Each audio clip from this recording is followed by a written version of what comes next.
Hello and welcome back everyone to Breaking Point here on the F1 2021 game. We are back for Chapter 8 for the Bahrain Grand Prix. Last time out it was a pretty hectic race for Casper Akkerman as he got that gearbox problem throughout Chapter 7. And so coming into Chapter 8 he's looking to improve. And we're going to of course drive as him here today. So we're going to go straight into the cutscene and see what this chapter has in store for us.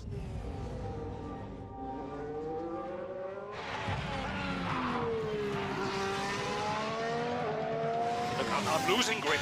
Understood. Can you box next lap, Casper? Box next lap. No, I need to come in now. It's quite bad. We've got Aiden coming in now. Just hold out one more lap, please, Casper. Isn't he a lap down? Yes, he's on a different strategy, though. Haven't I got priority? He's boxing now. Please hold off, Casper. Fine. Nope. I'm all over the place here. I'm coming in now.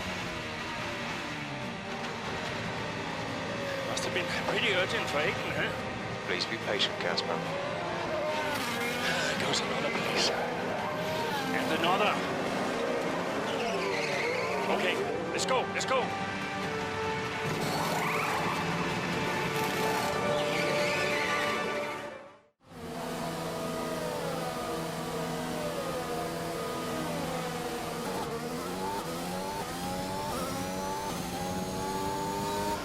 Okay, that wasn't ideal. Let's see if you can get a few places back, please, Casper. I'm on it. So last time out in Chapter 7, the team were favoring Aiden Jackson. The exact same thing has happened here today, and in a more unfair way, as Aiden was a lap down and Casper was on the lead lap. This is heartbreaking for Casper Akkerman, as this is just showing that the team is absolutely favoring Aiden Jackson going into this season. So now we're driving as him, and our objective is to climb back into those positions and get back up into the top places. So making this recovery drive, we first have to overtake Fernando Alonso. So he's the first driver up the road as we make a better exit off of turn 8. We're side by side coming down into the heavy braking zone of turn 9 and 10. He brakes a little bit later, but I'm going to stick around the outside to keep that position, kind of forcing him to the left there and getting that position. So it was good overtaking and then good defense as well. Fernando's going to try and come back, but I do defend just a little bit more than the Alpine would have wanted. So anyway, moving on a little bit later, the next driver we have to pass is Daniel Ricciardo. We are in fresher tires, remember, so that is critical for around here, and that's going to really help us as we're going to try and go around the outside. Ricciardo brakes really early there, so that allows me to go a little bit wide and kind of cover him off when we're up into P9, so that's very good. On to the end of lap 11, we're getting very close to Sonoda, so let's see if we can make a move on the AlphaTauri driver. I've got a lot more speed through turn 13, so I've got a lot more grip as well because of the fresher tires, so I'm going to go side by side with Sonoda. But to my surprise, he's got way more straight line speed than me, maybe using a little bit of ERS, and I'm just going to let him get past. But I get a much better exit out of the final two turns there, and so now I'm starting to gain on Sonoda. He does have DRS, same with me, but I got the slipstream, the fresher tires, and the ERS to burn to try and go down the inside on Sonoda. He's quite fast in a straight line, but I have more grip. So I'm just going to make the move on Sonoda pretty easily here. I had to wait for that move a little bit, but patience was worth it, and I was able to get ahead of Sonoda. Coming into turn 10, I'm getting closer to Ocon, so I'm looking for a move for 7th place here, but he is pretty quick in a straight line, so I can't really make an overtake into that turn, so I'm going to have to wait to make the move on Ocon. Oh, he brakes really early there, so I have to kind of move out of the way. That allows me, though, to kind of go around the outside and make a move on Ocon. I was kind of scared that there would be contact there as he braked really early, but we move on. Thankfully, there was no contact between us. So I'm looking on the back of Perez. Sainz is up the road, and he's around 8 seconds to me, so I'm kind of targeting a P6 here, which would be a really good result, especially overtaking a Red Bull, which is usually the fastest car in the grid, and usually is, but it looks like we have an opportunity to overtake Perez, so we're going to use that DRS to try and close up the Perez, and we're just going to make that overtake using ERS because I have the opportunity to do so, and I'm not going to be making any moves anytime soon. Okay, good work. Great pass. As we come on to lap 14 now, he actually is starting to come back at me, so I'm starting to be a little bit worried that Perez might be trying to make a move on me. I'm trying to just defend as much as possible, but thankfully he didn't put any more pressure on me. Bottas wins the Grand Prix, and this is going to be P6 for us. I'm going to be happy with P6, especially since what happened to the pit lane wasn't Casper Akkerman's fault, and we got held up in the pit lane, which was really unfortunate, and we had to go for a recovery drive. So P6 is really good. That's the end of the race. We'll see you in Parc Ferme. An interesting little encounter between Akkerman and Jackson in the pit lane, and might that cause more friction behind the scenes? Akkerman sounded pretty angry on the radio, didn't he? Told to box the next lap, but he came in anyway. That's not the decision of a man thinking clearly. Is he bringing his personal grievances onto the track? I think he could be.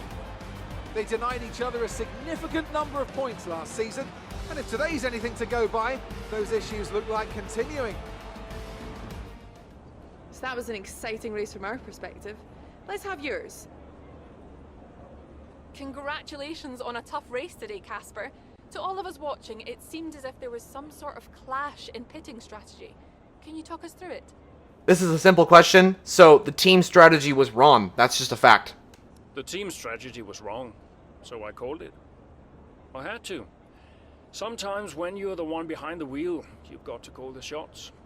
I felt the tires begin to go off and realized I needed to come in.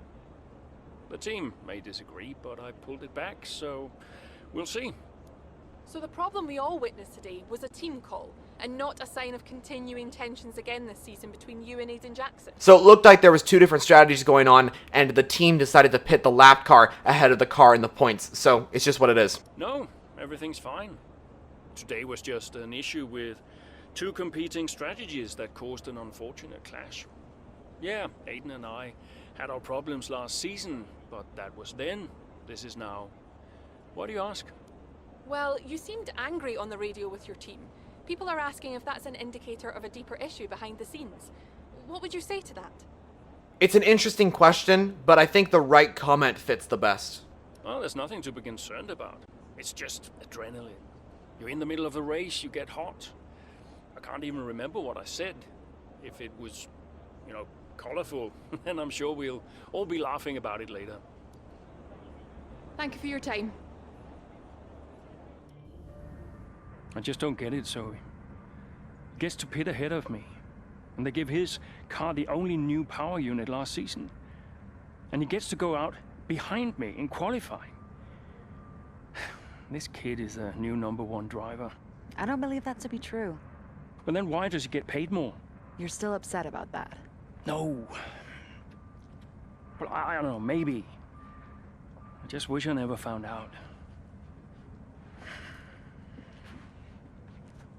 It's not the money, though, is it?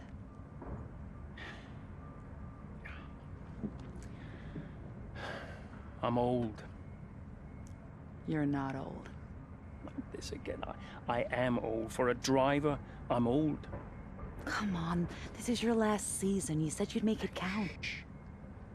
I still need to tell them. When will you? Soon. Okay.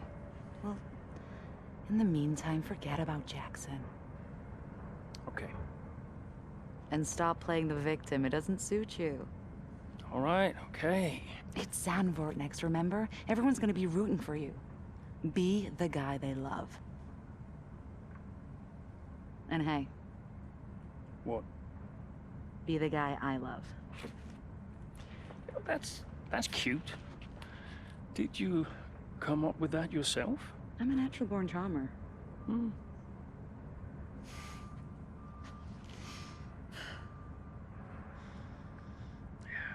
Verstappen's got nothing on me. You had to ruin it. So Casper Akkerman is going to be retiring from F1. He hasn't officially announced it, but it's going to be Casper Akkerman retiring from F1. Also, next time out is Zandvoort. It sounds like Casper's kind of done with the whole situation, but as I did mention, Zandvoort is next, and that is his home Grand Prix, so hopefully we can get a good result with him there. So, that was Chapter 8 for the Bahrain Grand Prix. An interesting race, of course. Let's see what happens at the next one in Zandvoort. But until then, that's it from Breaking Point today. Thank you so much for watching, and if you'd like to see more Breaking Point content, subscribe to the YouTube channel, like this video if you enjoyed it, and I'll see you for the Dutch Grand Prix in Chapter 9 of Breaking Point. See you next time. Peace out.